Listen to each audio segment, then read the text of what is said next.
A major cyber attack has thrown a wrench into the operations of several key European airports, causing significant delays and disruptions that have travelers and industry experts on edge.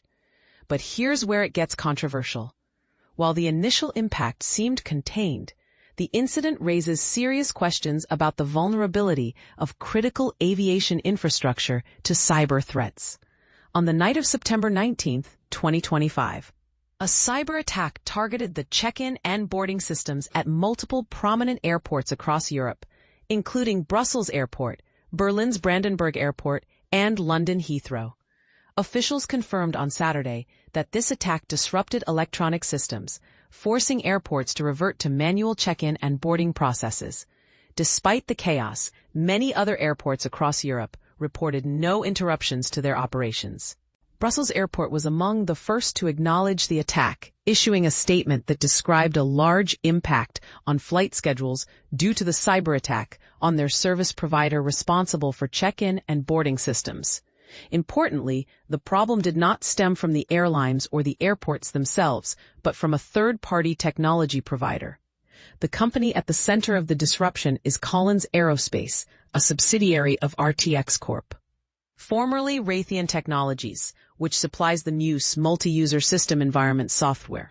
This system enables passengers to check themselves in, print boarding passes and baggage tags, and manage luggage dispatch through kiosks.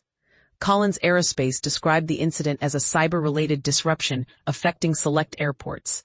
As the day progressed, the situation appeared to stabilize somewhat. By mid-morning, Brussels Airport spokesperson Hissène Choualekli reported to broadcaster VTM that 9 flights had been cancelled, 4 were diverted to other airports, and 15 flights experienced delays exceeding an hour. However, she admitted that the duration of the disruption remained uncertain.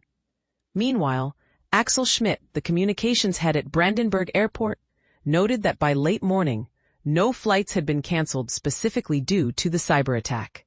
Though he cautioned that this could change, the Berlin airport took proactive measures by disconnecting from the compromised systems to prevent further issues. Heathrow Airport, Europe's busiest, described the disruption as minimal, with no flight cancellations directly attributed to the Collins Aerospace system failure. However, a spokesperson declined to disclose the exact number of delayed flights, leaving some uncertainty about the full extent of the impact. Airports affected by the attack urged passengers to verify their flight statuses before traveling and apologized for any inconvenience caused. Collins Aerospace emphasized that while the electronic check-in and baggage drop systems were affected, manual check-in procedures could mitigate the impact, allowing operations to continue, albeit less efficiently. This incident is not isolated. Just a day earlier, Pulkovo Airport in St. Petersburg, one of Russia's busiest airports, reported a cyber attack that took its website offline. Although the airport's operations remained unaffected, access to its online services was restricted while specialists worked to restore functionality. This highlights a growing trend of cyber threats targeting critical aviation infrastructure worldwide.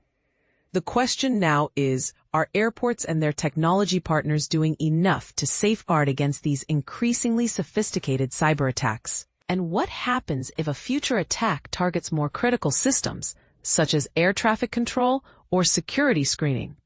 These are pressing concerns that demand urgent attention from industry leaders and policymakers alike. What do you think? Are current cybersecurity measures in aviation sufficient? Or are we on the brink of a larger crisis? Share your thoughts and join the conversation below.